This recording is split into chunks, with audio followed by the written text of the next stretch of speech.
Okay, and we are now live, and I will get the document ready to share on the screen. Okay, so this is Senate Appropriations, and we're taking up, continuing our run through of the big bill as passed by the House. We're a little late in starting for those who have been waiting. However, we couldn't start until Stephanie Barrett from Joint Fiscal, who is our lead person on and a witness to go through the run through, was available. So now that we have Stephanie with us, we're going to continue where we left off on the one-time funding list. So we'll have Chrissy put the list up, and then we can continue our review at this point. I know it's going to raise a lot of questions or whatever. This is more of a run through. We're not going to vet everything, but it's a way. And if it's your area of the budget, kind of keep your eye out, because it'll probably be something you'll have to explore maybe a bit further. And so I don't know if Christy, there it is. Yeah, here it is. Yeah. And so we did talk a lot on Friday about the not Friday, Thursday, I think, about the construct, but the rest of the document here is the various places where there are one-time monies of various sources being either appropriated or transferred within the budget bill that the House sent over. Okay. And so I'm going to not talk about section B 1100, the gray box at the top. The section I'd probably talk about starting with section B 1101, the technology modernization piece, which is $61.9 million, nearly $62 million. There's a list of about 10 or 12 technology projects that are in that B 1101 that are getting funded from ARPA money by that transfer that's up in the gray box of $100 million for state technology into a technology. It's just being, it's not, let me be clear, we're not actually setting up a technology fund in the bill as the House sent it over. They're simply appropriating the ARPA dollars directly for these projects. Okay. And the 61 is a subset of the 100 million. It's not on top of. So there's remaining in their own internal framework nearly, well, $38 million. 38 million. Yeah. Okay. So that's the technology piece. B 1102 are the one-time ARPA funds that would be available starting after July 1st.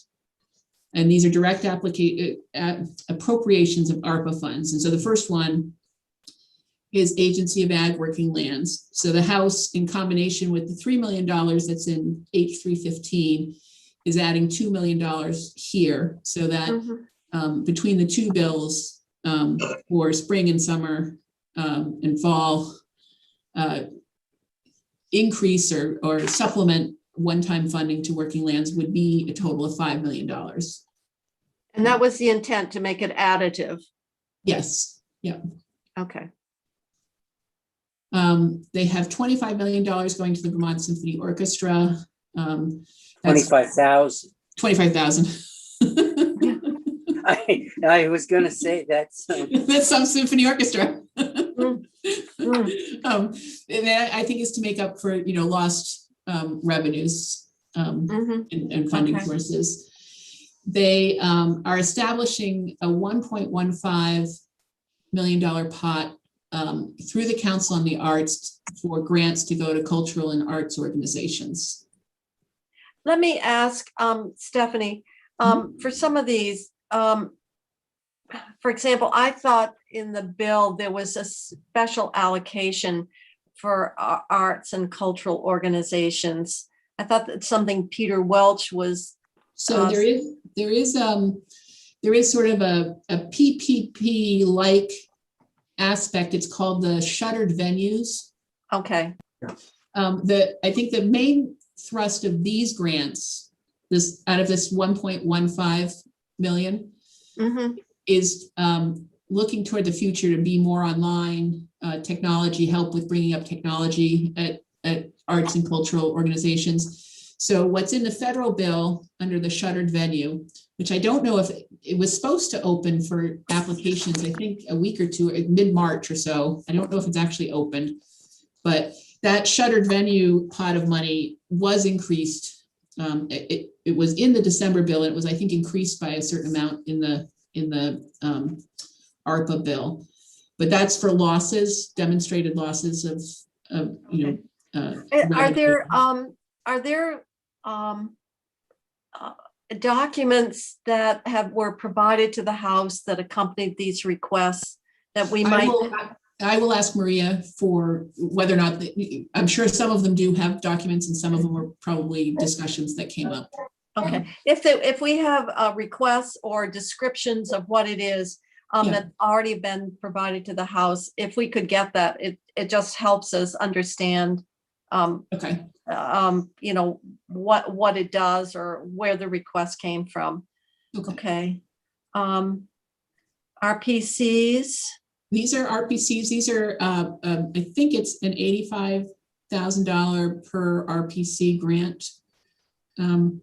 So this is just to, supplement and it's distinct and additive to the, from the technical assistance piece that was in H315.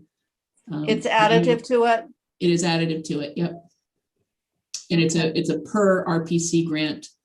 I think the testimony around that was just that they've experienced a lot more demand from towns for assistance, and that can't be 35 for them. Said 85 per RPC. Oh, 85. 85. I think there's 10 RPCs, and they were doing 85 per. Okay, that makes sense. I heard you wrong. Sorry. Oh. That's okay. In the fifth line item of these ARPAs are the weatherization pieces. And so you have $20 million of weatherization here between the regular weather is, supplement of $4 million to the regular weatherization program through OEO.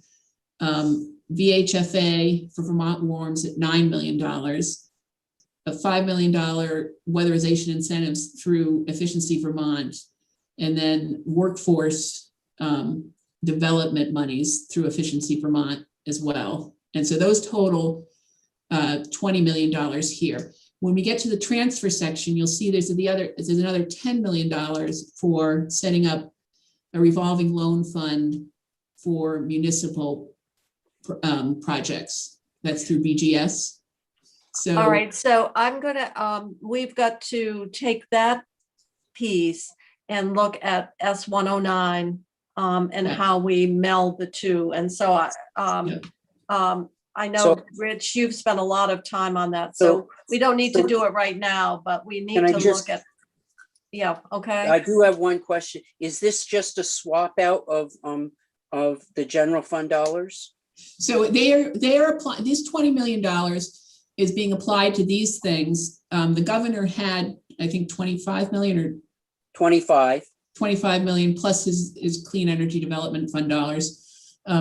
He had 25 of general fund. And so this is 20 of it is being applied in this way from ARPA funds. So 20 of it is. And they're taking the 20 back. Yeah, using ARPA instead of general fund. Yeah, that's what they're doing here. Yep. So I will have the bring this up with the Natural Resources Committee, and we'll have somebody in to take a look at it. Okay, because what we've got to do is kind of take this and what we are holding in 109 and marry it in a way that reflects the recommendations that your committee and your morning committee has been making. So, all right, we'll. Can I ask one more question, Stephanie? Yes, you can and you may. Thank you.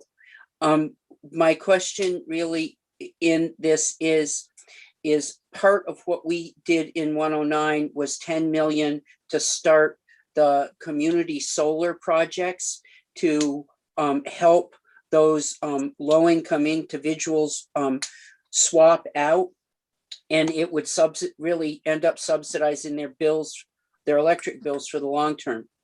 Would that be eligible for this also? I don't have the answer for you on that.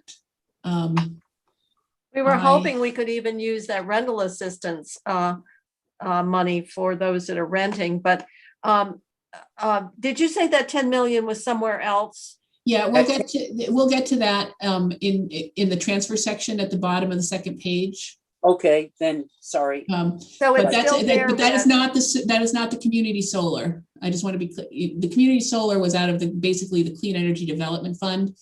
And they did transfer money to the Clean Energy Development Fund as well. So there's 20 here, 10 in municipal and 10 in clean energy in transfers. So Okay. Well, we'll the Natural Resources Committee will want to look at this, and they'll want to investigate what's the best pot of money to do that community solar with. Well, we were hoping we could use some of that rental. I don't know that that's panning out hoping yet. Right? What? I don't know that that's panning out yet because it's No, very I know that. I specifically- know you were still exploring Yeah. it. That's I mean, we can use it for helping with utilities and actual bills. I don't know that we can actually make that forward investment with and we it. can't buy them a utility.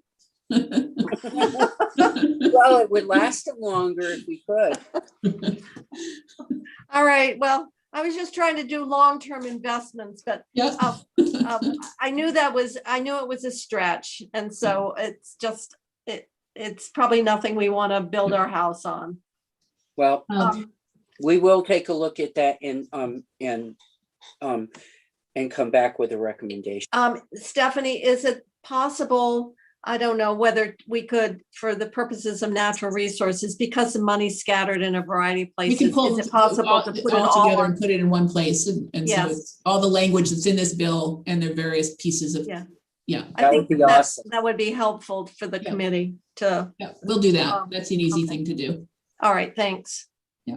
So now we're on number 6, the Agency of Administration, Office of Racial Equity for Health Disparities and Equity. It's $180,000 out of ARPA in that Mhm. in that office. I don't, we do have in general fund small amounts for health disparity through Health Department and Green Mountain Care Board in H315. And this is additive to that as well. Yeah. Well, that would be because that was included in their version of H315. So, okay. And then we have $200,000 for DHR racial equity training support that the House included.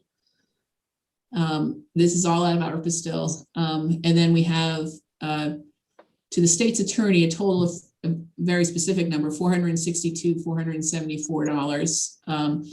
This is for a variety of demands. It's all one time, and so it's IT and data entry and caseload demands that might be generated, like if the expungement pieces where they think they have a bulge to get through in response. So we have the detailed list of these pieces we can share with the committee, but all of them felt like they were pieces that were one-time in nature, that were in the time frame of ARPA and in response to COVID, essentially, or response to changes Okay. in the. So I just want to ask Senator Sears, because I know you were talking about looking at sort of what COVID has done to create that workload bulge all through that justice system. I guess this is one piece. This is one piece. I just sent you and Stephanie a copy of a proposal by Pat Gable. It's about 13 million over a 3-year period. Oh, well, So can you talk about, I have a letter from the Windsor County State's Attorney with regard to the 4 bills that he says put a very big burden on the victims' advocates. and he's, said that it's impossible. I'll send you a copy of that with regard to the duties that they're being asked to do and the big 4 bills that we passed out of judiciary. Okay, I guess Senator Sears, you want to Senator make Sears- sure you got, or did you get it, Dick? No, I'll send I it. don't know, I did not get that, but I've met with John Campbell and Annie Noonan and all, and I met with Matt Valerio. I think everybody expects a surge when courts reopen. Yeah. We already saw a minor surge when there was a trial set in Brattleboro, and they couldn't, there were so many settlements that they couldn't even get a trial going because so many cases settled.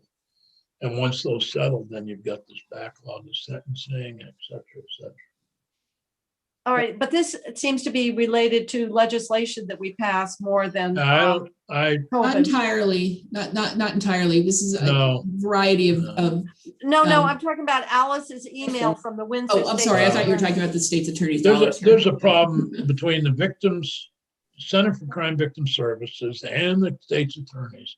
There's a constant problem. But this is their state's attorney's own people that they're saying will need something because they can't do all the work that's proposed in the bills. So they need something. I don't know what. Did we pass the bills already? Yeah, it's having to do with the four big bills that we passed: S3, S7, S18, and S45. So it says it gives the new tasks and requirements for the victims advocates to perform. And he says, without more staff, these additions are not sustainable. I suspect he should talk to his mother. He already did. She said these bills passed out of the Senate. So they're advocating for more funding for victims advocates. Yes. Okay. All right. Or maybe Well, more people. as Uh-uh. opposed to asking for themselves. I think the best thing to do is, if you can, is just forward that then to Dick, and we'll look at all of this in the aggregate. Yep. Okay.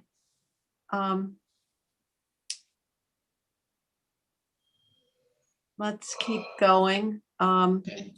So there's a number 9, the VSAC amount. It's $8.1 million in total. This is an area where the sort of the House itself will be sort of reconciling with what you put into H315. In part, you had the sort of McClure Foundation extension pieces, and So what are advancement grants? so these are people that aren't matriculating to a institution, but are taking. They're sort of like the upskilling in a way, but Is it the upskilling? It's not the CCV. Is it something different than what we We did? started it about 2 or 3 years ago, and it's not. So it's. Oh, I know. This is we- like CDL training and that kind of Yeah. stuff. Okay. Marilyn Cargill talked about them yesterday a little bit. Yeah. Okay. And so there was $500,000 in the governor's recommend. What they're doing here is funding 3 years at $500,000. All right. All right. All All right. So that came off the VSAC request.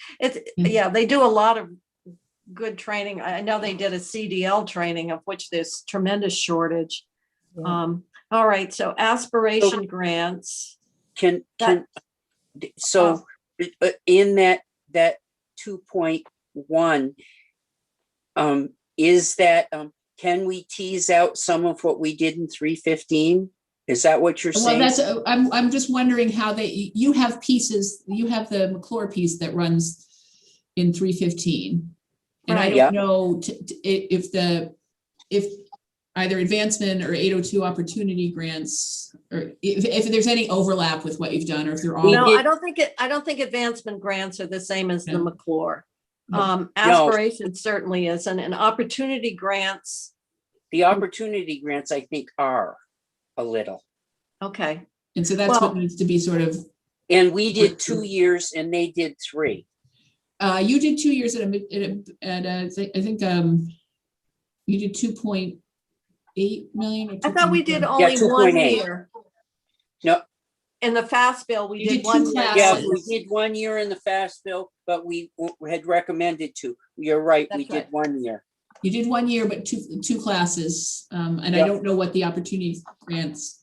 But when we had the discussion, the recommendation from our work group was it would be desirable to have 2 years of funding. We decided for the purpose of the fast track, we would only do 1.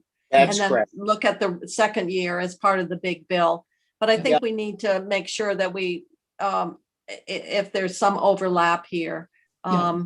But otherwise, it looks like advancement grants are for a very different population. Aspiration grants is for kids in school. And So- the opportunity grants, Rich, maybe you can help us sort that out. Yeah, I was gonna ask, do you want me to contact Marilyn? Yes, if you would, please. I can. Yeah. Yep. So there's the VSAC piece, and then there's in 10, the state college piece, which totals $61.5 million. The first is the deficit. The governor had funded this with general fund dollars, the pandemic related deficit of $20 million. And then there's the $20 million for system transformation. Mm-hmm. And then here's the other piece that intersects with the H315 activity is there's $20.5 million of state workforce training initiatives appropriated here. In 1 year, 20 million? Well, it's not necessarily 1 year. It's across the time frame of ARPA, but there's a variety of ideas out there, and like does the LPN program that you put into H315 fit in this? And so depending on where H315 lands, that's it's another place where though, and we may want to have the state college sort of submit something on the various pieces they view would fall into the 20.5 and how they would stretch over what period of time. I guess the other question is statewide workforce training seems to be more where we were doing that upskilling between. Yeah. Rather than the opportunity grants. Yeah. So the state college piece of the upskilling might fall into here, but like the LPN, I think there were a couple other items that we can get the detail to share with. They didn't really they basically just appropriated the dollars here.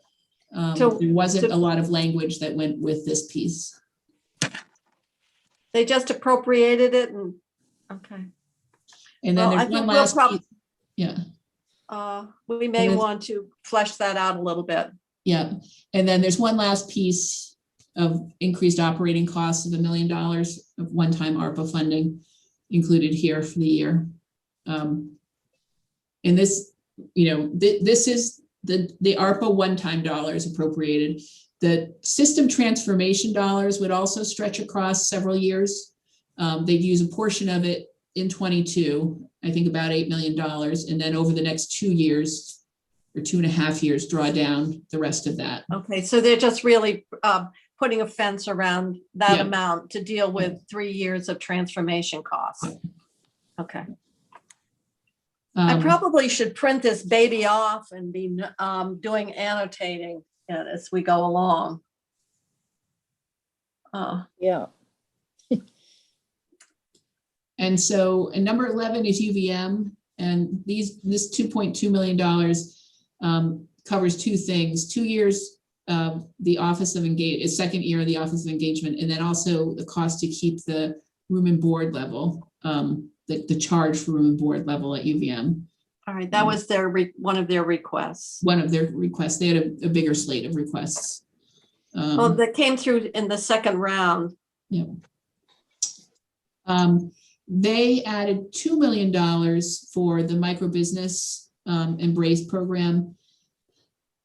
You have $500,000 in H315. This one was one I'm not sure what the intent. The House didn't have the $500,000 in H315. So well, we had the $500,000 because they're out of money now. So we thought that would fund the last quarter of this year. Yeah. And so the question is, is the intent to fund, in the end, between H315 and this bill, to fund $2 million in total or $2.5 million in total? That's, Okay. that type of reconciliation has to happen at some point. They're funding $126,000 to maintain the 211, one is missing there, call center. There is a backfilling of $120,000 to AIDS service organizations. That's $40,000 to each of the three.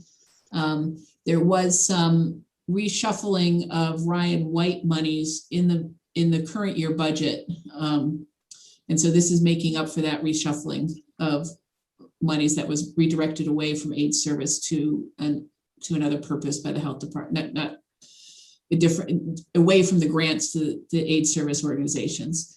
And then you'll see in the budget that the language doesn't allow that to happen in 22. What were they going to use it for? Administrative costs? No, I will get the detail. There's a whole, I forgot, it's not on the tip of my tongue, but it was Okay. it was an allowed Ryan White use. I see. Okay, well, Yeah. That's Rich's section of the budget, so he can probably get a handle on that for us. And this is, recovery centers are another one where you just have to reconcile between H315, where you had $240,000. They have $300,000 here. How much do you want to give them and which vehicle do you want to give it to them in, is the question on that Okay. one. Okay. And then 16 and 17, 16 is the $5 million allocation to adult day service providers. There's language in the bill that says to the extent that we can do that out of the 10% home and community-based bump Mhm. for FMAP in Medicaid. Use that instead of this Yeah. $5 million, Yeah, but we that makes- start with this $5 million. And Okay. then they took the $600,000 that was added in the base for the mobile crisis unit in Rutland, and they funded it for 2 years here with ARPA money, but there's also language in the ARPA bill in Medicaid that gives an 85% match to mobile crisis services for 3 years. And so this one has language that says we're going to fund it with ARPA money first, but to the extent that this mobile crisis unit would be covered by that 85% match, switch it back over to Medicaid because it's a 3-year significantly bumped up FMAP for the only mobile crisis services in the ARPA bill. And I think we're probably almost right at 3 o'clock. And I don't know if our 3 o'clock folks are in the waiting room. I think your timing couldn't be better. It's 2:58, so I think that's a good place. It's got us partway through. Chrissy, if you would send me that document again so I don't have to go back, then I can print it off and make some notes on it. You bet. I'll send it right now. Okay. So I see we have John Campbell. Is Yes, that document going to be put up on the website or? I think it already is. It is. It's already there. Oh, because when we started, I looked and it wasn't. It was we used it the other day, so it's probably under a different date, last Thursday. But if you go if anyone searches under H439, they'll be able to see it with all the other documents. Okay, thank you. All right, but I'm being lazy, so if you just send it to me. You bet. It's coming your way. All right. So we're going to move now to 3 o'clock, and we have I can see John Campbell's here and Annie Noonan is here. So we're going to go to the state's attorneys and sheriffs. Well, I thought I had John. Where'd you go, John? Who's there? Annie's fine. All right. John's there too. John is on, but he's muted and his video is off, Alice. So that's why I'm asking. Annie, are you doing the budget or is John going to do the budget? Good morning. I'm sorry. Good afternoon, senators. No, John is also is supposed to be. He's going to start out, and I actually will do the detailed budget pieces for you. Okay. I don't- Chrissy, in we've order- admitted him, right? Yep, he's here in the room. I think he's just Here, here. He is now. Sorry. Oh. Okay. So we're glad to have you, John, and now we can see you. And so we're going to let you start off. Annie says you're going to do the kind of set the scene, and then she will get into more details. But don't forget, we're the Senate, John, and so we tend to take kind of a higher view. And Senator Sears has already been, I know, has met with you over the budget. So we'll let you start then. And if you have documents that you want shared, just let Chrissy know. Okay, thank you, Senator. John Campbell, Executive Director of the State's Attorneys and Sheriffs. Actually, Annie will be doing most of the heavy lifting. And I am glad to be before the. I do know that that means I don't have to go through all the history of the department and what we do and all the good things. I think what I'm planning on doing is just outlining what we see as the pressures, the budget pressures this year. And I thought that would be probably the most helpful. And then we'll throw it over to Annie for the ups and downs, or whatever, any specific questions with numbers. First of all, as you all know, we lack the funding to fill current vacancies. We have 4 vacancies. Hey, John, Yes. this is Senator Ballant. Are you rustling papers on your microphone? Well, that's probably true. Yes. So I'll stop that. That would be great. Just we could hear you better. Thank you. I was going to just do this ad lib, but I thought it would be better if I just go ahead and make sure that I got all my notes right to make it. Notes are good. Notes are good. No problem. So in order to maintain a vacancy savings, in fact, our vacancy savings is 470,000 and change. And the biggest problem is without being able to fill these vacancies, we're right now facing such a stress point for our deputy state's attorneys, the administrators, the victims advocates. It's causing significant problems within the system. We've already had a couple of people have left, one of the administrators, and then we've also had an attorney leave as well recently. So it's really critical for us to be able to get those positions filled. And the current vacancies are in Addison, Franklin, Washington, Caledonia, and Wyndham. And I know that that's 5, but I believe, Annie, you can tell me, I thought we had the 4, but maybe it's the 5 vacancies for those counties. The other thing is the average caseload now. Everyone thinks that, well, because of the pandemic, we're really not seeing an increase, and everything's just sort of status quo. And it's really anything but, because what's happened is all of the cases that they've had and the ones that have not been brought to trial, even though we have tried to settle and are actively, aggressively looking to settle these cases with the defense, there still remains a huge caseload. And on top of that, we're getting all the new ones in. And one of the increases in the caseload is understandable because a lot of the defendants, they don't see themselves having to go to trial anytime soon. So they're not really, there's no reason for them to want to have their cases settled, even for what we call almost rock bottom prices. It's going to end up causing a major problem once the courts reopen. And I think hopefully we'll be seeing that within the next couple of months. The next issue is the infrastructure, or IT infrastructure. I believe we advised you last year that we were having problems with our current case management program.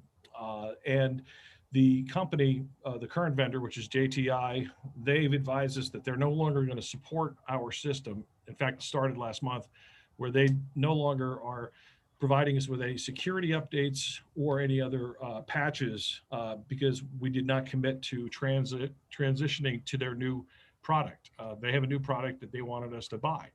And frankly, after several meetings with their top folks, I was less than impressed with their what they were doing with the company. Number one, where they looked in the future. There was most of the top management. It was like a revolving door. And in fact, the last meeting that we had with them, the vice president, 2 of the vice presidents showed up in T-shirts, and they were not just dress T-shirts. They were like right off the street. So I felt that, going with them, staying with them would not be in our best interest or the state's best interest. Now, I got to say, I believe the Defendant General is staying with them, but that they made their decision on their own. But I think that we would like to move away from there. We did present this to the House Committee on Technology and also the Appropriations Committee over there in the House. And they put in $1.7 million for the 3 years it'll take for the project. But this is essential not only for us, but also because of the court's new system, the new Odyssey system, which is the bane of our existence. This is one. Senator Sears loves that. It's right up there with rate setting to get a visceral response from him. I think he's ignoring me. Oh, yeah. Huh? It's, Oh.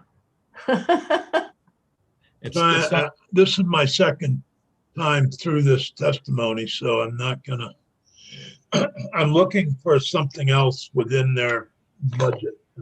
Oh, I'll be asking about victims advocates shortly. Seems to be okay. Let me, so but he John, what hasn't you're gotten saying, there yet. just to be clear, you say you need to replace your IT system and for the reasons you outlined.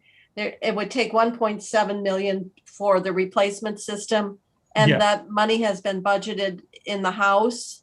Yes. Okay, and you would like us to agree? Yes, I would. All right.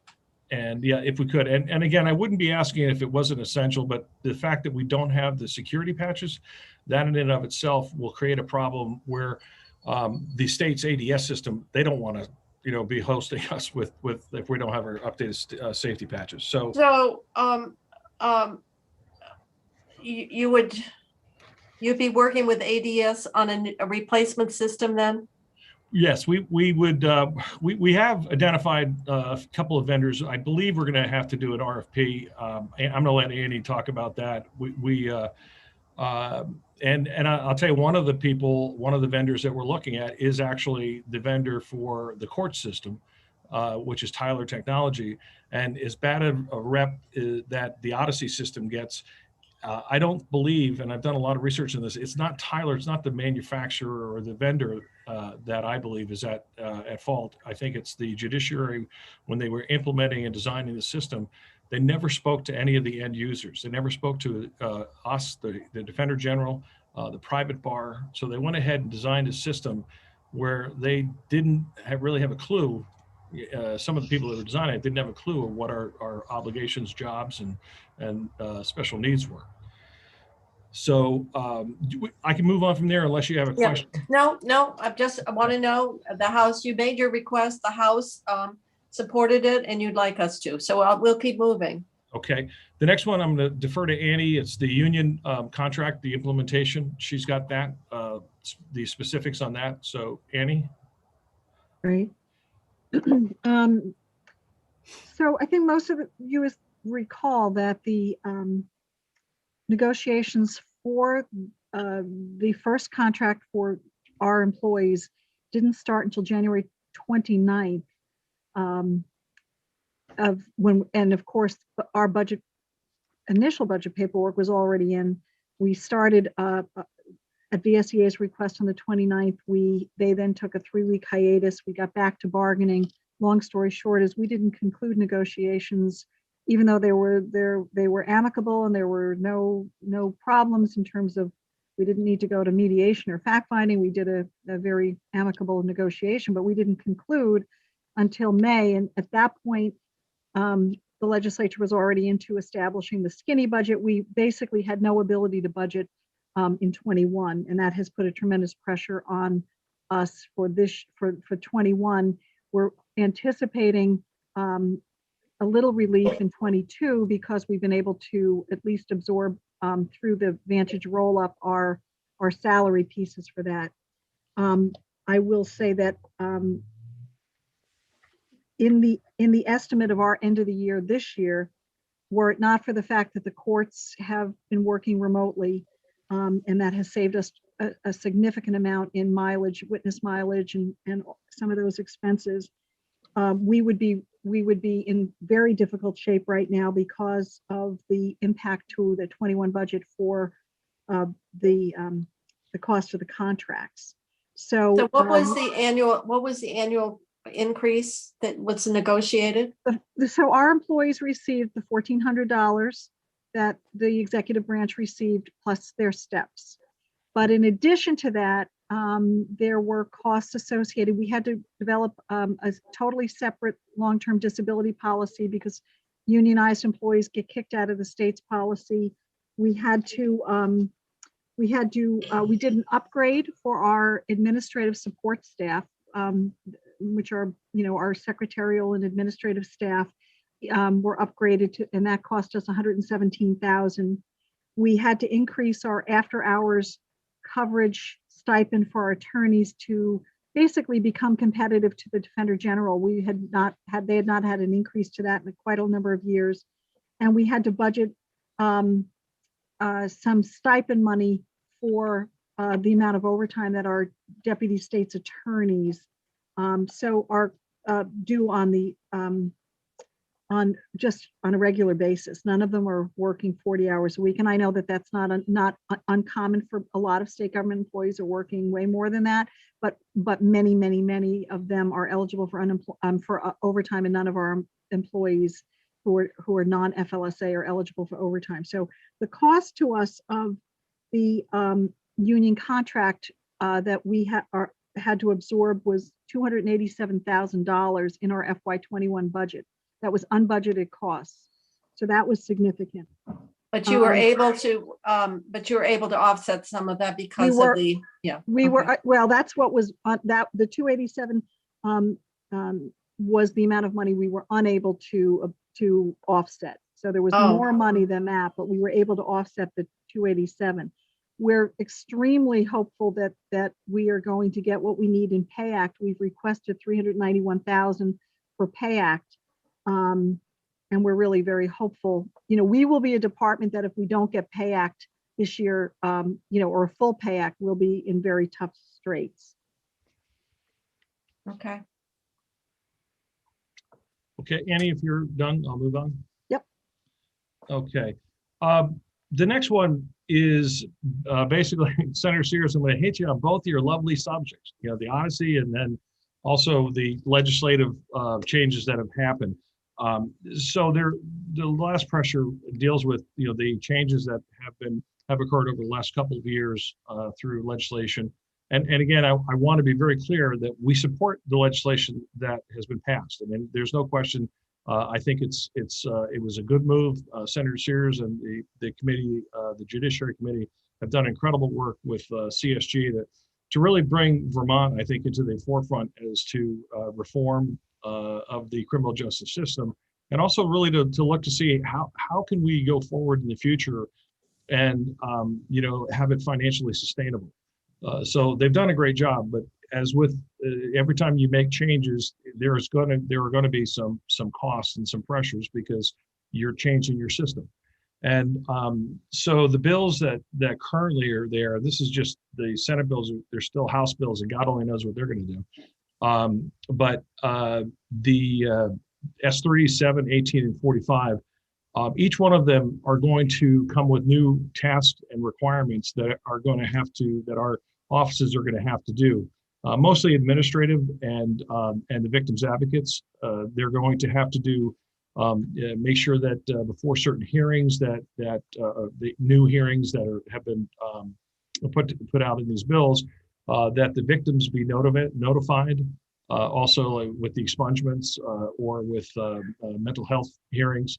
So this is something that it might sound well. That's not too hard. Come on, just notify a victim. Well, we have to make sure we get the victims, and that is going to it could take anywhere from one try to maybe 3 or 4.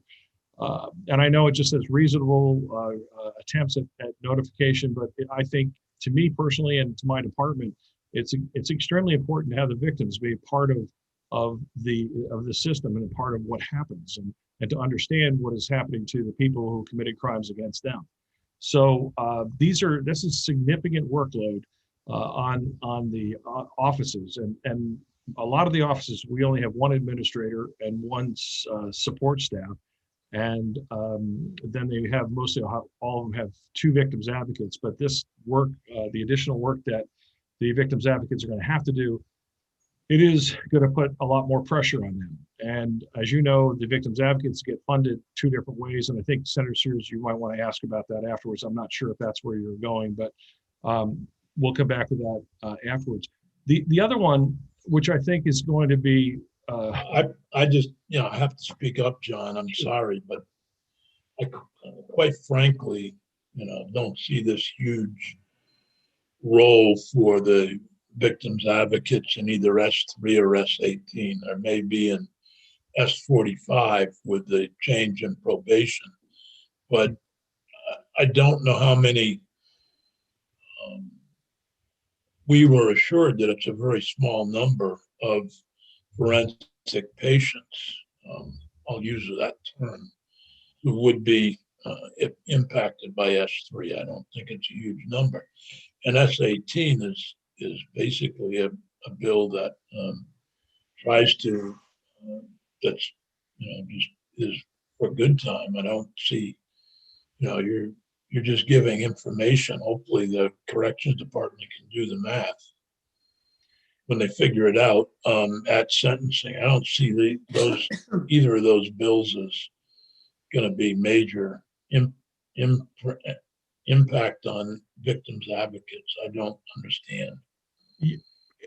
I wish that somebody had brought that up at the time, because we were adding 250,000 for the into S3 for the Department of Mental Health, 250,000 for Vermont Legal Aid, which we put in as an appropriation, and nobody brought up a need for appropriation for victims advocates. Well, first of all, I don't disagree with 18 and 3 that they're not as resource heavy as the other ones. Pepper had advised me that he did bring it up at S3 that there were going to cause. Well, I'll trust my note taker, Alice. I don't remember a discussion about an impact of S3. Okay, well, but S18 was asked for by the victims. It's a victim-centered bill. Well, as you know, that my job, part of my job is basically, when I come to you guys, is just to express to you the concerns that we hear, and that, not only from the offices, but from the different organizations.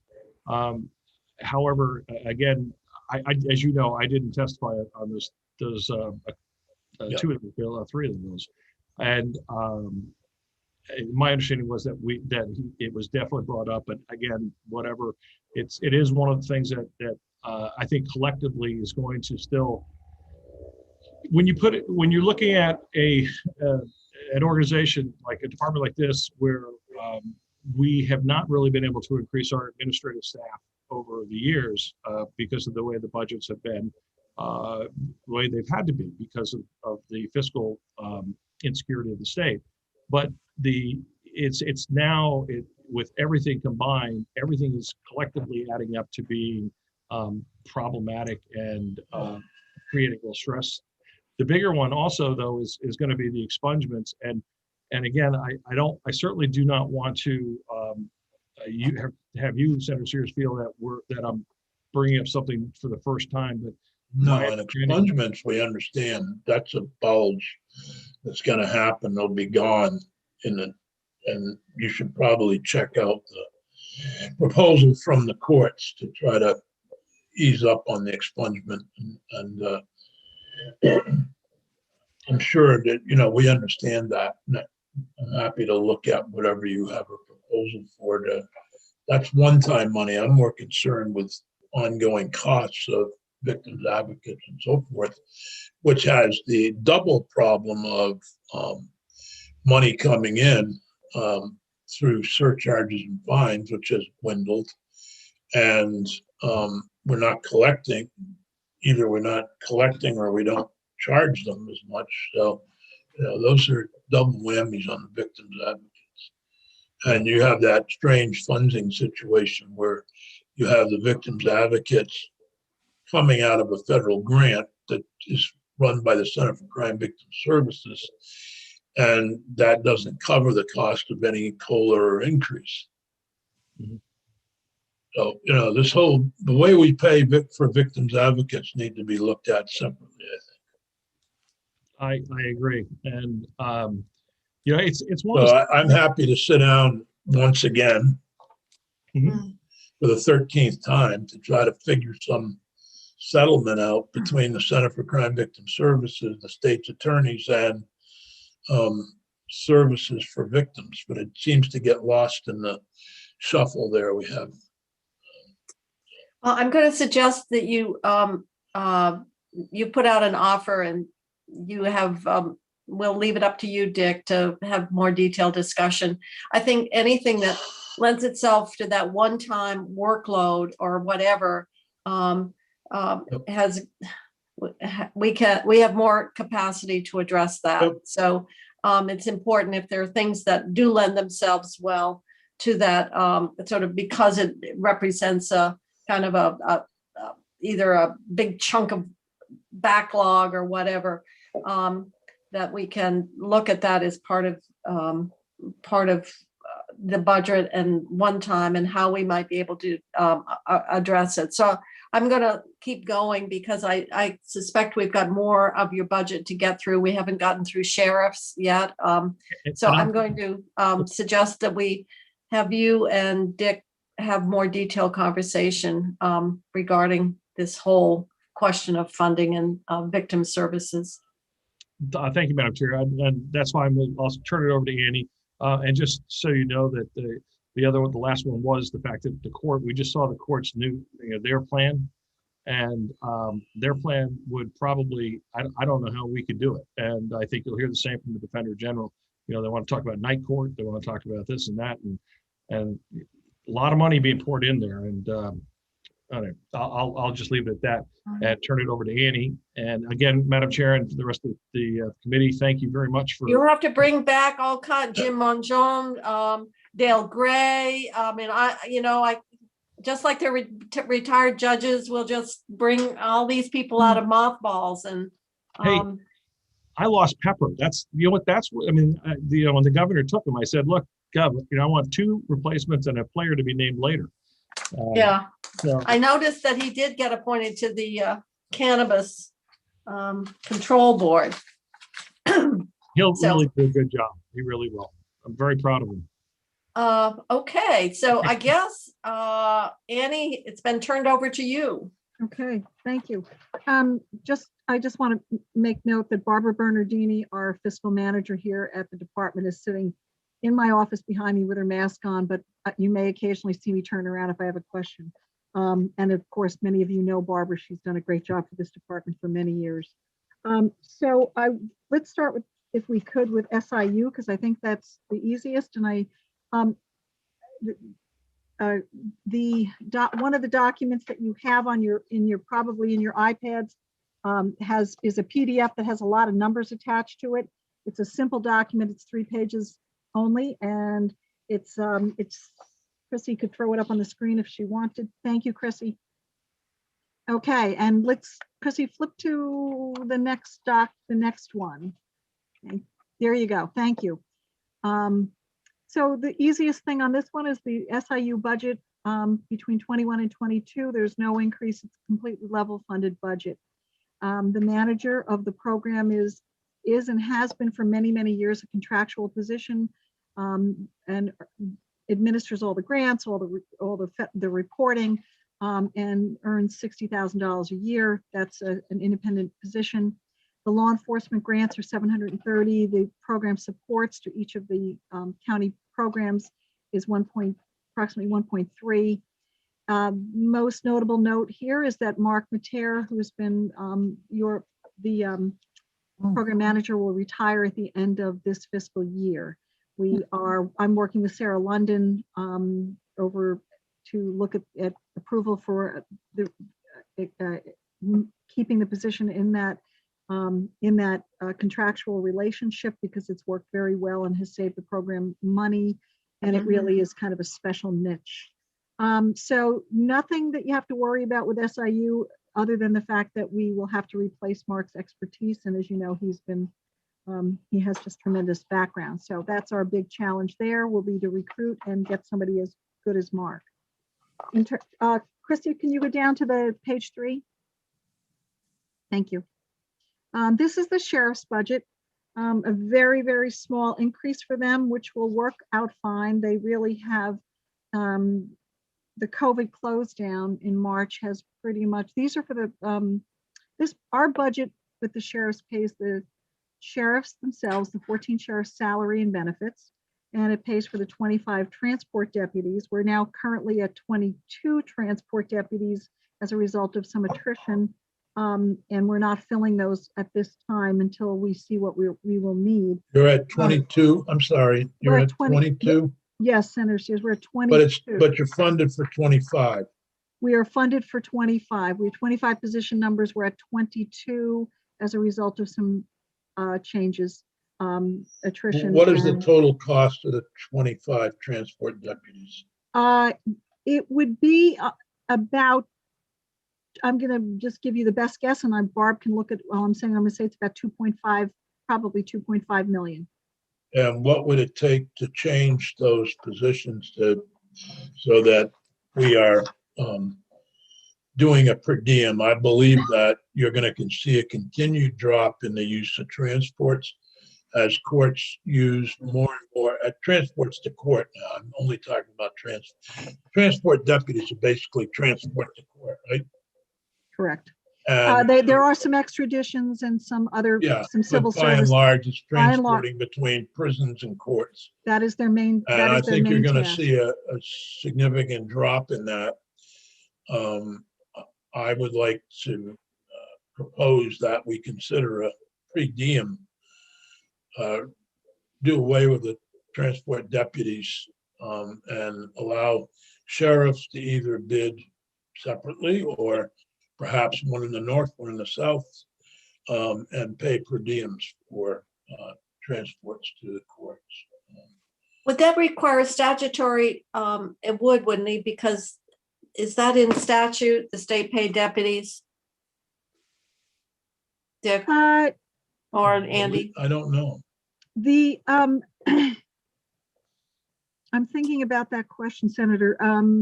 It basically talks about the sheriffs having deputies. It doesn't refer to the state paid deputies. It says that a sheriff can deputize, and of course the sheriffs in their business model, as you know, is both that kind of that private and public section. You know, it's like this ventureship, joint ventureship. I don't believe that the positions are the sheriff's positions, of course, are not only statutorily established, or I believe they're in the Constitution, but I don't believe that the transport deputies themselves, the state positions, are statutorily mandated. Are they're state paid deputies? They're not state employees. Well, there's a bill to make them members of the union. But are they? But they're deputy sheriffs, or they're not state employees then? They are in state position numbers. Okay. And they are not defined under Title III, the section of Title III that defines state employees. They are not in that section of the statute. And that, as Senator Sears pointed out, there is a bill pending that has been put in that I think maybe I want to say Senator Hooker may have put in, but that would put them in that section of the statute as state employees, right? So right now they are not listed as classified state employees for the purposes of Title III. All right, well, I know we're going to have more discussion and whether that model really is the right one for today's environment. So I mean, there's 6 of them in Chittenden County, and it's hard to see one of the, I mean, I don't know what they're doing. Transporting. No, they're not, because we're not doing the transports. As a matter of fact, in Windham County, the sheriff is now taking people back from jail. because they get released while they're in jail and they don't have any way back to Windham County. So he's transporting them back after they get released.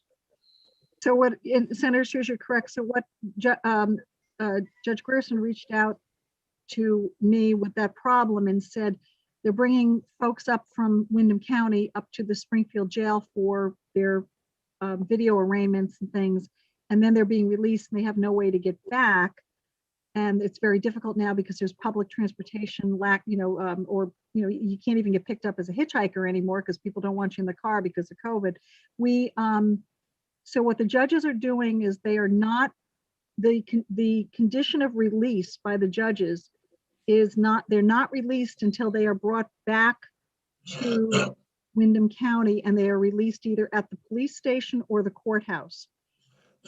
My Right, rationale for letting that happen is that that sheriff car went up to Springfield and has to come back anyway. And so, we were. I understand that, but I'm just saying they're not being transported to the court in Windham County. They're right. They're going up for video arraignments up in Springfield for the most part. So trying to, assist in terms of the problems that we're I don't seeing. have a problem with the sheriffs bringing people back and releasing them in the community they're from. That's probably a wise thing to be doing for public safety. My point is that shouldn't we be considering as one of the lessons from this pandemic that maybe video arraignment is fine and that we should be considering a per diem rate for transports rather than having 25 positions. Yeah, and we did run some numbers, Senator Sears, and I'll get those to you. I don't have them right at my fingertips now, but I think we did run some numbers in the, if we were, what would be savings if it was run as a per diem? And it was based on the per diem rates we're currently paying. So it's not exactly accurate, but we did run that probably a year ago looking at the same question. And I do want to say that there's been so much IT infrastructure put in place between the judiciary and our department in response to the judiciary. I would hate to see that equipment get mothballed at the end of this, because I think that there's been some really significant time savings and cost savings, believe it or, and a lot of that equipment was paid for with CRF money. The feds paid for it. I'd hate to see us not use it in 6 months because it's really been a boon. I think that's Senator Sears' objective here. Yeah. Okay. All right. So I think we're going to be fine. We did have to reduce the per diem line and the mileage line for next year just to meet budget, but I think that we will be okay. Barb and I are pretty confident that that is not going to be, we'll get through 22 with the amount of money we've been allocated for the sheriffs. And if anything else happens, then, that budget will, we'll talk about that in another point. In terms of, John went through and told you what our pressures were for the state's attorneys, and I just want to comment on 2 things. So right now we do have the 5 prosecutor vacancies. We are, Washington County will be filled. There's an offer that's been made and accepted, so we will be down to four vacancies.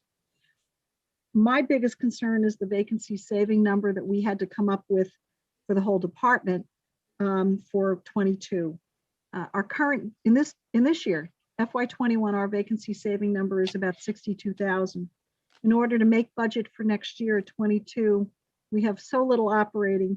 Our vacancy saving number went to 470,000, and that's all funds. So that's just a tremendous increase. We're hoping that we can negotiate and around that number, but right now that would be where we're concerned. And does that tie back to your comment about you needed the full pay act? That does tie back, yes, Senator, to a lot of that. Yes, in terms of the 1.7 million we've been allocated in the House version for our IT needs, that will be terrific. That number was developed with very close work with Mark Coombs, Chief Technology Officer for ADS, who's been our guide, and with Darwin Thompson, And so ADS has been completely involved in that. They gave us tremendous support, and that was sort of the number that they came up with, which we agreed looked correct. So we are very, very grateful if we get that amount. And I do want to just also comment with regard to the judiciary, if they're adding staff, and I know that that's part of the proposal that they have for expending some of their money. We've only survived the additional work of the Odyssey rollout and some of the other stuff because of the fact that the courts are not at full speed. We're really worried about how this will play out for all of our staff. If the judiciary's plan, they've got 38 staff and they're asking for additional 18. I think this will affect all of the partner agencies to the judiciary. Will all be in really tough shape. Senator Sears, I can go through some of the just a little bit of the numbers for our grant, or just a little talk about the CCVS, the victim advocates. So we receive some of our prosecutors are, 3 of our prosecutors are domestic violence prosecutors that are paid for by the STOP grant from CCVS. We also have 2 prosecutors paid for by the Governor Highway Safety Program NHTSA money. And the big grant that we get from CCVS is the VOCA grant. And we get about $2.3 million a year. And that's a combination of federal dollars and some of the money that we would be receiving from the fines that Senator Sears spoke about, that aren't being levied, and that has put CCVS in a difficult position. This year, when we first got our grant awards for this fiscal year, we were something like $670,000 or $700,000 short. And we were able to get that money restored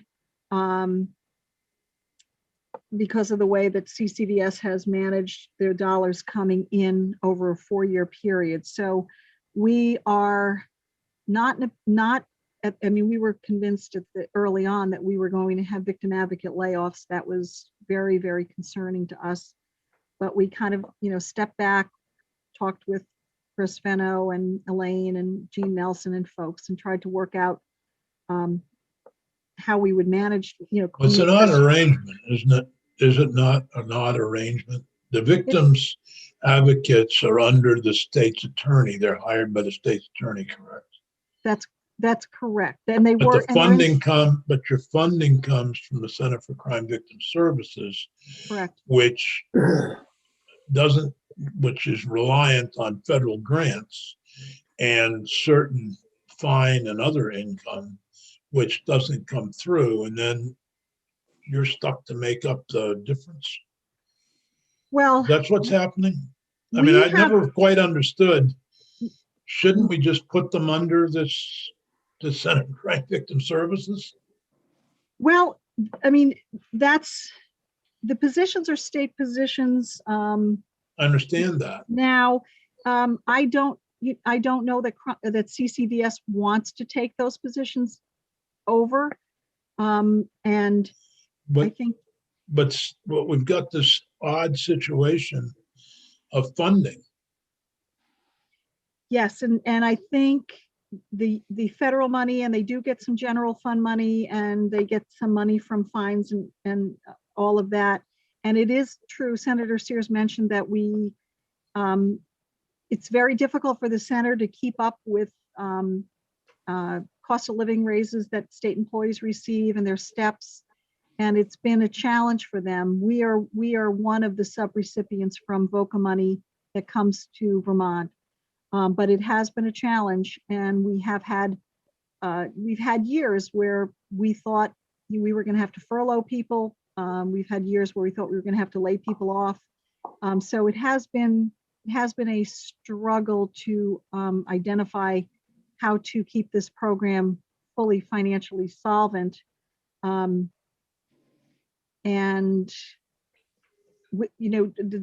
of the commissioners of finance have been pretty clear that they didn't want the program to take general fund money that if we couldn't support it with federal, they didn't want general fund going there. Yeah, but But it's been impossible we for them. can't. I mean, the people deserve a raise. They're Correct. working alongside state employees who are getting a raise. Yep. They are. Yep. Aren't they now unionized state employees? Yes, they are. Yep. So they're state employees. Yep. But they're not funded by the state, and finance and I don't understand finance and management has a position that they don't want them to be state employees, but they're state employees. Yeah, I think that what they were. That's weird. It's well, right, and we've had issues with trying to figure out how to keep the program completely solvent for the purposes of paying for the 27 victim advocates. And Right. But I think this is a problem that you and I and John Campbell and Chris Fenno need somehow to solve, along with Adam Gresham. Somebody's got to, I mean, this thing, it's unfair to the victims advocates, really, frankly. But unfair to them.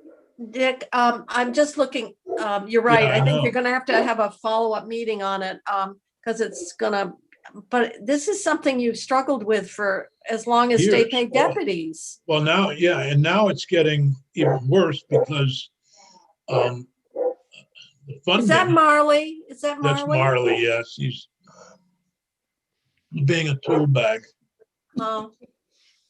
jackwagon. I. Oh, all right. So I just know that this has been an ongoing concern. Well, it is ongoing, but now it's been exacerbated by the lack of funding coming in. The But Center you for can't Crime have Victim state Services- employees Right. and well, if they're getting, I guess this is where Pay Act, but are they?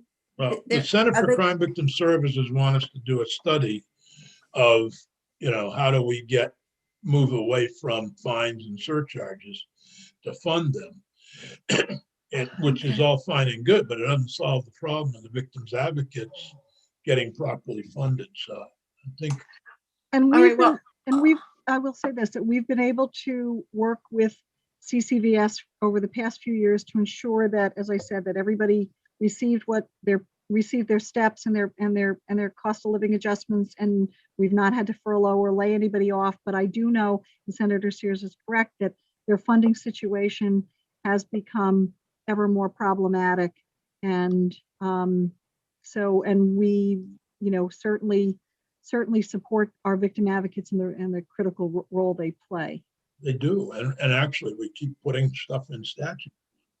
So, So that's good. We underfund them and give more work. Makes it a management challenge.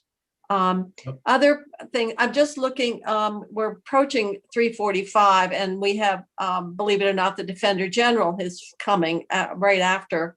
So I'm just gonna ask Annie, do you have more, or is that your last slide? That is the last slide, and these were meant to just give the high level overview that I Okay. know that the committee likes. And I think those have hit the points. As I said, SIU is okay. Sheriff Mhm. should be fine.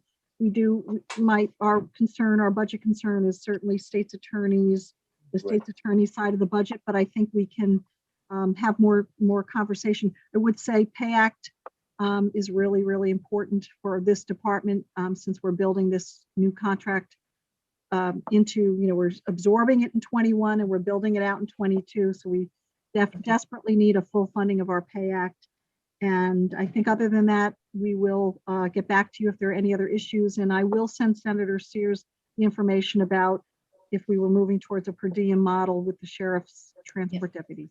Mhm. Okay, all right. we'll send Great. you a copy of the proposal from the Center for Crime Victim Services for us. And, if we can come up with a more cost-effective way of transport, that may be a way of helping free up resources to address some of these other related pressures as well.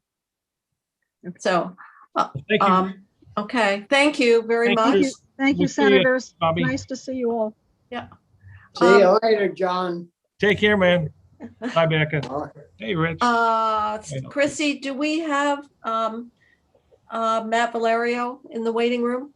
We do. He's here with us now. Okay, all right. Oh, there he is. With a, looks like he's got a condo on Murray Hill overlooking the Capitol here, the State House. So we have, and Matt, you have staff with you as well? Laura Evans is connecting. She's down there I see her. Okay. Or down We'll see. Oh, I see.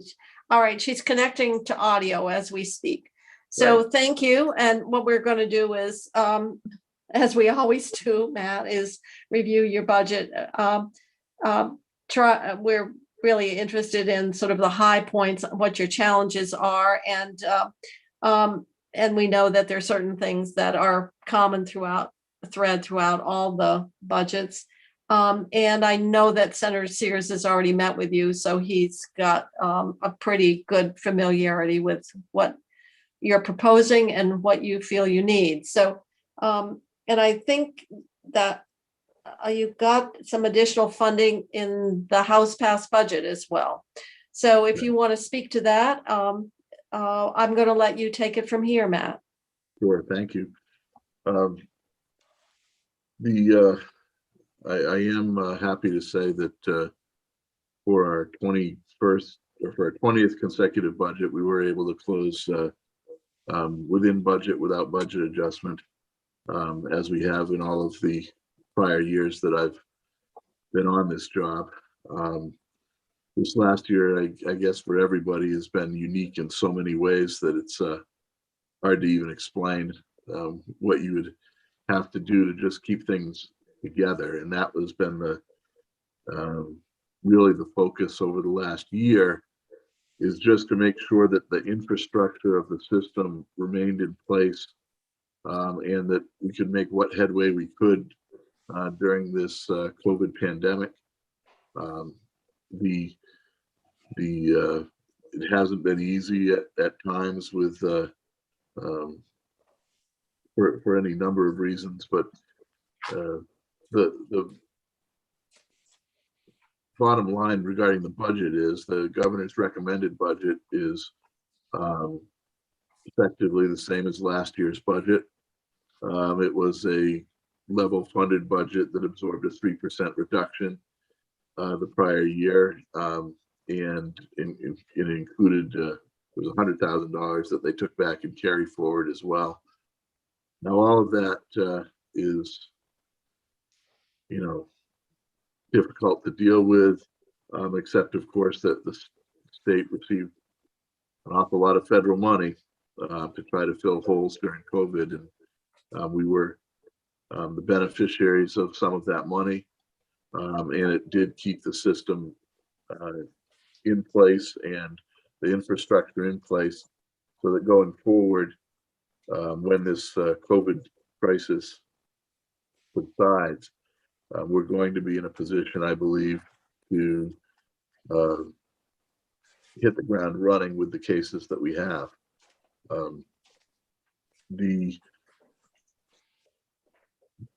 thing that we are always dealing with is that there are certain non-negotiable increases that come with the running the agency. There's the, you know, salary and benefit rollouts. There's what we have agreed to 4 years ago for contracts, for our public defender contracts.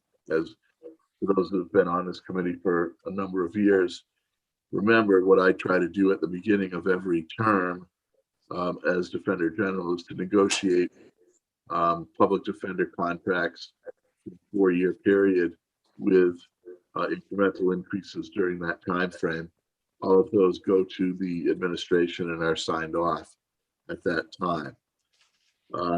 They're also reviewed by the Attorney General's office. So that's another area that, you know, in this 3% level funded reduction from the governor's recommend was not covered. Assigned counsel contracts over the years are an area where we have to tend to kind of rob Peter to pay Paul. It's part of the juggling act that we've been doing for 20 years to try to find savings in other areas to fund those contracts. And then you end up in situations like in the Northeast Kingdom, where there's been a significant caseload spike over a couple of years. In some counties, it was a 60% spike in caseload. And so we had to raise the payment to that public defense contractor to ensure that there would be enough staff present to cover the caseload. And whenever you get that kind of increase in the county, and the other things we're always dealing with is a kind of a statewide new normal when it comes to CHINS cases, juvenile cases. I think it's long past the time when we would think that it was a temporary spike. I think we've reached just a new normal as far as filings go, and all of that spills over into ad hoc, and the ad hoc portion of the budget when there's insufficient contractors available to take the cases. So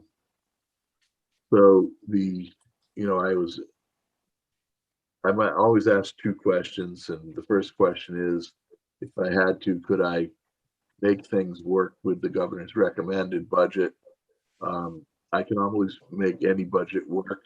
It's just what I have to do to make it work, and what impacts that will have. So there's no doubt that I could do that with the governor's recommend. If these holes, these kind of pre-existing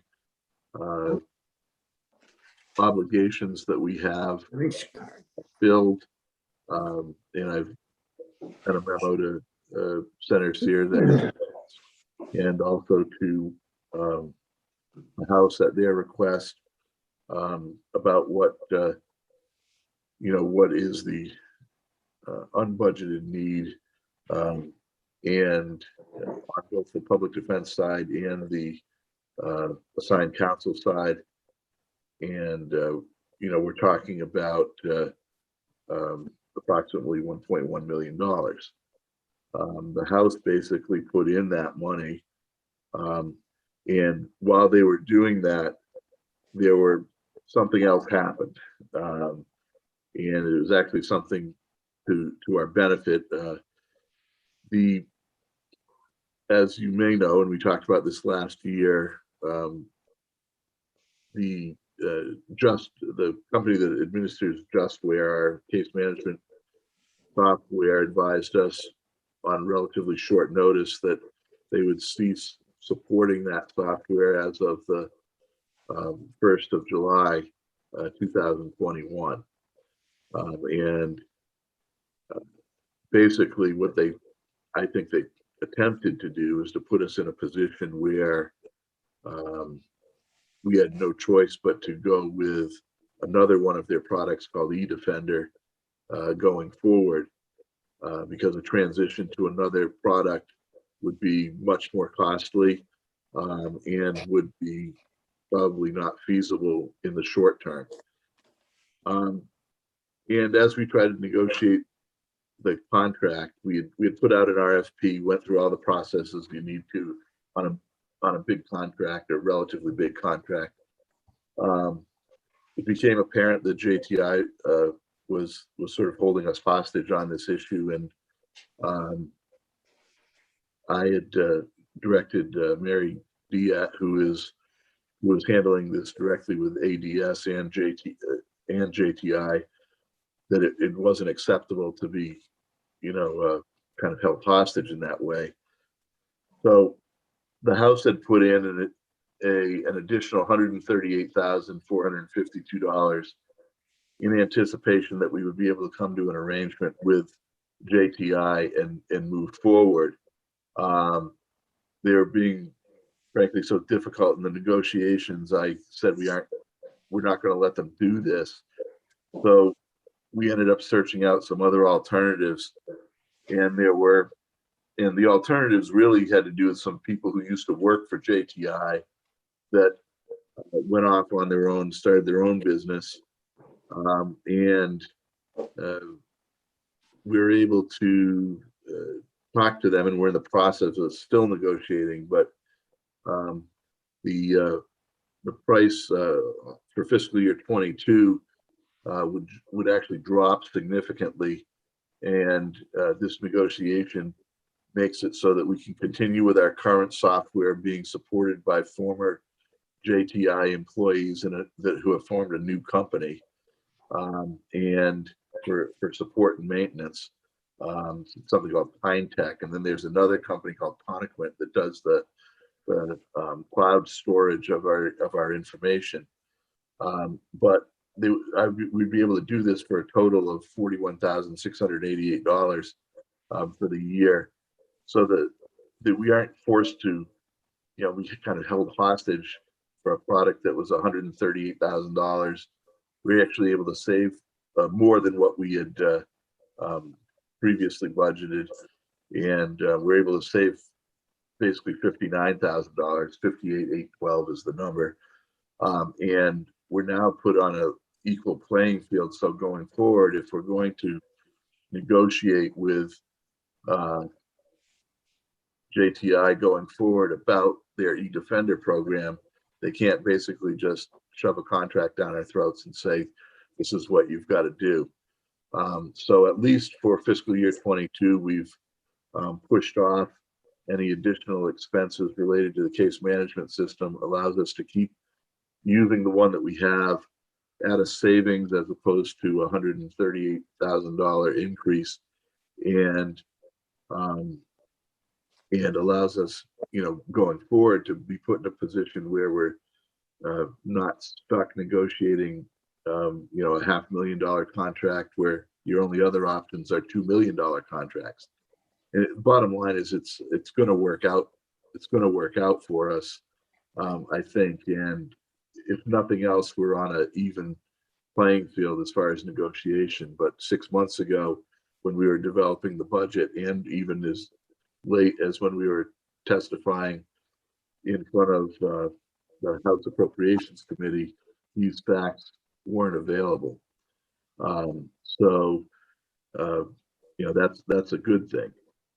The other thing that was good is that administration did allow for COLA increases for our exempt staff, the 1.9% retroactive, and that would impact as well. And so that money ended up in we ended up talking to the Senate Appropriations Committee about that as time went by. It was post our testimony, but did get rolled into the numbers that we are dealing with. We have our pressures for us. Some of them are unknown, and and I know where they're going to come from, but I don't know what they're going to be. Only within the last 24 hours, I've learned of a court restart program that was somewhat stunning to me, in that I'd never heard of it before. And then, discussions of potentials for like night court and after hours court and that sort of thing. I don't know how to deal with that right now. I have difficulty finding people to do work during daylight hours. I don't know what it would be like to try to get people to do night court. Yeah. And what I would have to pay them to do it. I think before we focus on the night court, there are a lot of former defenders around in my, in all seriousness. There I are. would think that, yeah, I'm sure there are people. I mean, I'm thinking in all seriousness, we need to flesh out the proposal from the judiciary and how it would impact the state's attorneys, the defense bar, and others, to make sure that it's even handed. We're not just handing the the reins to the judiciary and then leave you guys hanging out there without any funding to respond to the night court. But, and I don't know if you could even get the people if you needed to for a night court. Right. That was one of the things I asked. I Laura. know, I realize that, but we haven't really, I believe this is really in the early stages. And I spoke with Pat Gable about it last week. She evidently presented it to the House Judiciary Committee the other day, and that's where. Yeah. Well, the only thing I can tell you, Matt, is we understand that proposal doesn't stand in isolation with all the collateral impacts with the other players. And so we're committed to looking at that workload bulge in totality, not just one particular piece. So there's a lot more work to be done, but we certainly appreciate that that proposal can't stand just alone. It's really got to be done. And so Senator Sears I didn't realize they had actually done a proposal to the House. So we'll have to take a look at it and what is feasible and what will be the impact and what will be the resource requirement that go with the other parts. Because you can have a judge, but if you haven't got anybody there to, represent the individual or to do the prosecution, it isn't going to go too far. Or even DCF if it's a juvenile case. Right. Those types of things. That's disappointing. We're not making any inroads on our CHIN's workload, Matt. It skips around county to county. You get, we've been working hard in Franklin County, and I think that they got the caseload under the spike under control because there's enough resources up there to deal with it. But it hasn't gone down. It's the filings haven't changed. And then you get some counties where it'll go down and then it'll spike up in another county. So what about the 4B funding and the change in that? I know there's been some discussion. Is there a possibility for some potential for us here that we need to explore? I think there is. I know that the intent of that is to impact an expansion of your capacity to provide representation. So I don't know where they're going to look at the baseline for it. I do think there's an opportunity there. Marshall Paul who's the Deputy Defender General and Chief Juvenile Defender, has been actually following that quite closely. Mm-hmm. And we are in a kind of wait and see mode to see what's going to be available to us. But that is an option. As of right now, we don't have any hard answers. But I think that's eventually going to be out there. Mm-hmm. I'd like to think that at some point, these numbers are going to go down. It's hard for me to believe that our juvenile system and our, juvenile poverty is at such a rate that it's going to continue to rise almost indefinitely, or even to sustain itself, given our state's population at the level that it is. I just haven't seen any indication to the contrary yet. And also we struggle with, are we making the right investments or do we have the right evidence-based programs to work with families? I mean, that was one of the things we wanted the CHIN's work group to look at. Are we making the investments in the right places, or are we doing the same old? And I don't know, or are we wishful thinking that there's something out there it's just a matter of eluding us, which may be somewhat optimistic. I don't know. But this is really troublesome. Well, to me, there's definitely something eluding us. Because we haven't been making progress. And I don't know if it's just a new factor of, the overlay of opiate issues that we didn't have 20 years ago when you were AHS secretary and I was just starting this job. But there's definitely something that's changed out there. I have someone who's worked both for DCF and for my office, and she thinks that there's a difference in the standards that we're using to take people into custody now compared to 20 years ago. And so the standards are bringing more people in where 20 years ago we wouldn't have brought those people in, or even 15 years ago. And that's from her working on both sides of the fence, so to speak. That doesn't mean it's wrong. It just means that there's some other factors that are going into when we take kids into custody. So that's a conundrum, but I also don't think, we get this on the tail end in the legal system. We get this, the people who are representing the parents and the kids and from the DG's office. I almost feel like by the time they get to us, we got a much bigger, that's the result of the problem. And the problem is further up the line. And we just get what's brought to us. I don't know how much we fix in the juvenile justice system. I know we do some good because I've seen it, and I used to do that work years ago. But it is just the rise and that it's being sustained at the level that it is concerning. Yeah, well, particularly when people, the very factors. Vermont, if we're looking, every state's dealing with addiction, every state, and actually worse than Vermont. Poverty is certainly there, but other states have poverty. So when you start the usual explanations of it, you say, but how does Vermont differ from the other states that seem to be, and then other people say, well, maybe we're doing a better job protecting children. And it's just, it's very hard. And, UVM is still working on that analysis. And so maybe with some real deep look at the data can help shed some light. Well, it's somewhat like IEPs though. Why do we have so many IEPs as compared to New Hampshire? And I look at like New Hampshire, and we take in more than twice the number of kids into custody than New Hampshire does. And they're just right there. They don't look a lot different than we do. They have their economic engines are in the south of their state, and in ours it's in the north. But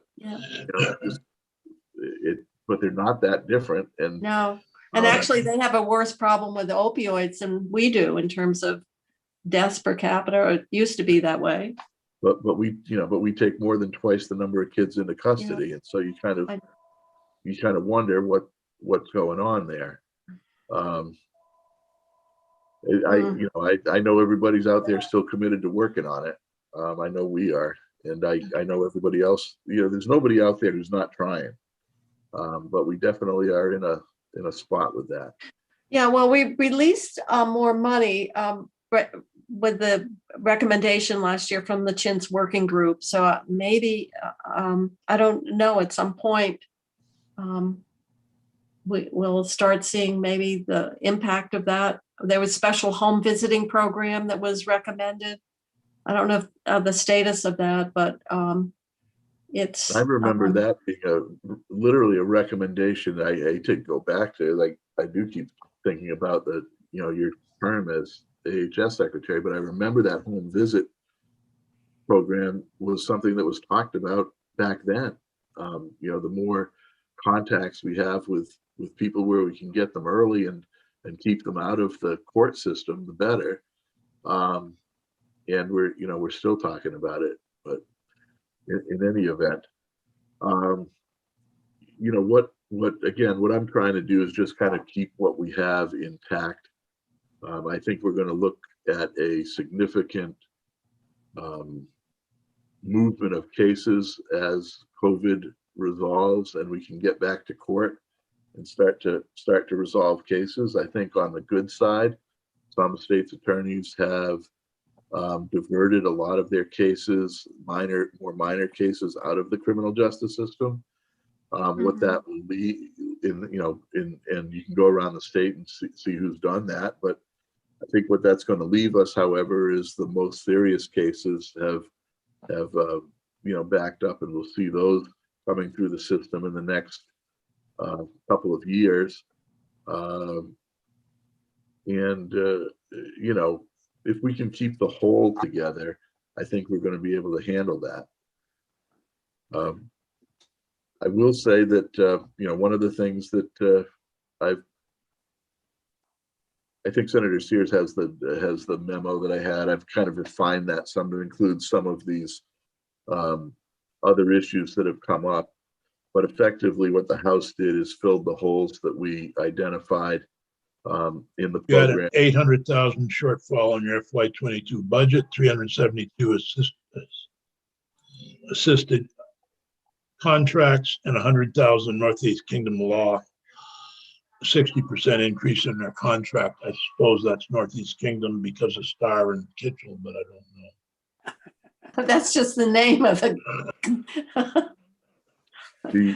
Yeah, I mean, Our attorneys are more geographically, I guess, defined than those in other areas. Seriously, that's what I have, Matt. And then you had 138,000 for your new system, case Right. management system, which right, that's which need. Which you just said you just don't need because you actually ended up not needing it plus saving a bit. Right, and I can actually send you the latest version of this with the data that's right up to date. And it also, and this includes the attorney increases of 1.9% that would get rolled in next year, or in fiscal year 22. So, you know, the total is 1.1 million, 1.1745. But the bottom line is that with what came out of the House, that actually covers what we need to deal with. The reductions that I always like it when I can say we get ourselves out of a fix with a contractor who's trying to play hardball, and you worked hard on that issue and saved 50 grand and your budget's 19 million. Yeah, I mean, it's a rounding error in the budget. But I've got the other number. If you want to send me an updated, but I think I've got your other numbers. Yeah, and I will send you an update just so you have the latest. But your ballpark anyway with that. I think that the challenges going forward are going to be able to. It's going to be kind of squeezing these difficult cases into the number of judges that we have available to do it, and state's attorneys. Well, I will say this for the judiciary, by the way, that their proposal also includes a civil docket. Yeah, not all criminal. So it might be the high-priced lawyers working at night. Could be. Oh, that's a good idea. We'll have those go. Schedule those after hours. I will say that one of the things that has definitely caused an increase in the workload over the last year is unfortunately the Odyssey program, and I'm not. There's nobody in my office who doesn't think there's been a workload shift to the admins within the DG's office, except for when I talk to people from the state's attorneys, they think it's shifted to them. And when I talk to the people I know who work in the courts, they think it's been shifted to them. I think what's probably happened is there's just an increase in work as a result of this new program. So everybody has been shifted equally? Well, yeah. I mean, I don't know if it's. I think you could have used the term shaft. Yeah, right. I knew that word could carry more than whatever. Okay. What I think is that, to be fair, part of the difficulty was we didn't get a head start on training on it because we didn't know what it was. We did get up to speed. We've actually we've done 6, I believe, trainings on Odyssey since it was first rolled out across the state. Started in Windham, Orange, and Windsor counties. That was a real test ground, and but there was a lot of progress made in it at that point. I do think that there is going to be some shift in work to admins that wasn't there before. but I don't think that we can say exactly what that's going to be right now because we aren't really done training everybody. And part of it too is I don't think the courts are done training everybody. Their own staff are not fully up to speed on what needs to be done, and so this whole process has been a grind. We'll work through it, and then see. I think in the end, if I was going to predict, I do think that it's going to cause more cost, or at least cause more work for the people who are there, on all levels. But I think it's too early to say, we need 5 more people or whatever it is, because maybe once they fully have this mastered, it won't be as bad as we think. So I don't want to jump off a cliff right now and say it's a huge problem. I do think that some of these sort of unilateral moves by the court didn't have to be that way, and we could have maybe made it smoother, but it is what it is at this point, and I think we're working through it. Okay. I'm going to look at the committee. Other questions here? I know that then you're going to send an updated financial memo to Senator Sears, and I just haven't seen anybody put their hand up, so I just want to make sure if anyone has any questions. You're muted, Senator Starr. Oh, well, there. The only question I've had in both John's discussion and Matt's is, are these computer systems that you're talking about, are they run through the state system so that John, our guy John that looks after that is making sure they're compatible and tied in with the other systems, or are they separate? Well, everything that we do is run through the Agency of Digital Services. Okay. And Yeah. so they're part of every contract negotiation and every selection process. I think that they are compatible to the extent that they need to be. The things that we have to report on statutorily are different than what the state's attorneys and the attorney generals and the like have to report on. But I don't think they are incompatible, and I think that ADS has a finger on it for sure. Yeah. In the early days of what was BII, I didn't feel that way, but I do feel like ADS now has really started to hit its stride, and as much as they can be frustrating at times, I think they're doing what they should be doing. Okay. Yeah, very good. That's good feedback to have, Matt. Yeah. Other questions? Otherwise, guess we could call it a day. Some of us have got more meetings after this. So appreciate your coming, and if there's more information, feed it to Senator Sears, and he does a good job of of sort of putting it together and helping us make sure that we're looking at things in totality. So other than that, and maybe we'll get some clarity on 4B funding before we depart our earthly existence. It's been a while. Yeah, be nice. Well, thank you for the opportunity as usual, and any questions, just feel free to follow up. Yeah. Great. Thank you very much. Thank you. Thank you, Laura. Thank you, So Matt. we can go offline. Could I say one thing before we go? Oh, sure. Laura Does it need to be Evans on the is sitting record, there. Matt? You want it on the record? Yeah, sure. Okay. All Laura right. Evans, who's sitting there, is retiring after 47 years with the Defender General's office. God. And so my left and right hand person is next time I come, if it's me coming to Senate Judiciary next year, or Senate Pro or Judiciary anywhere, Laura's not going to be working as a staff person anymore. She's going to hang around and try to help the new person, Yvonne Matthews, who we've hired, try to get us, keep us going as we have. But it's a immense loss to the state and to the Defender General's office. You know, a lot of knowledge, 47, Yeah, 47 years. Laura, thank 47 you for years all with your the- work. Not in the same office, but Wow. within the Defender General system, yes. Wow. I Oh, wow. originally worked in the Prisoners' Rights Office Nice. and then moved over to the administrative offices and then eventually started working with the budget. And when are you Yeah. retiring officially? The end of May, End of Wow. May. Oh, so you've got a summer ahead of you. Oh, wonderful. That's Maybe. great. Yeah. Well, we wish you the best. And I'm Thank sure you. Matt's going to really miss you. Well, But I'm sure he also probably has your phone number.